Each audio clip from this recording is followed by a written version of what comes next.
So for question one, I said the costumes that were being present really shows like the time of Renaissance, as like these type of costumes were really popular during that time.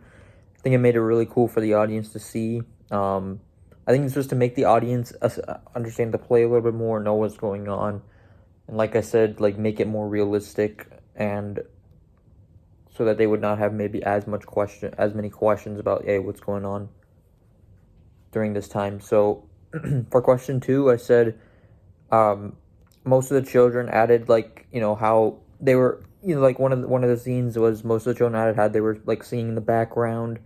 Um, they were not playing like a main role, but the words that they were singing were important.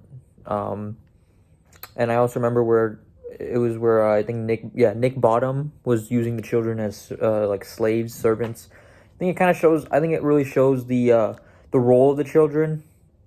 Um, I think this is to really connect what children were like at that time, how they were kind of being used, as to compared to how they are now, where obviously they have a lot more freedom.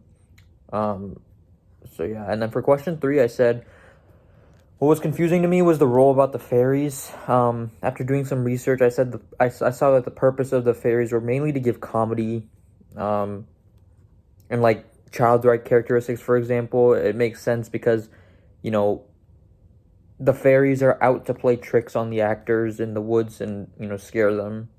Um, like that, it makes sense as children because they play tricks on people too.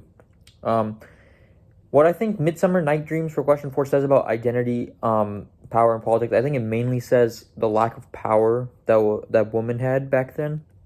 It really speaks because they had, like, after hearing about like the arranged marriage, like obviously like the arranged marriage was way more popular back then.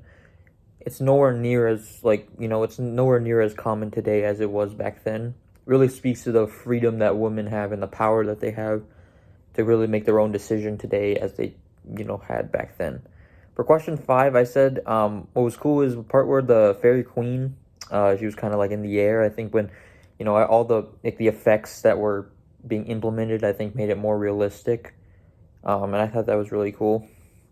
With the makeup and all the lighting and everything, and just all the effects. So two questions I have for my peers is, what is the main theme that you took away from this?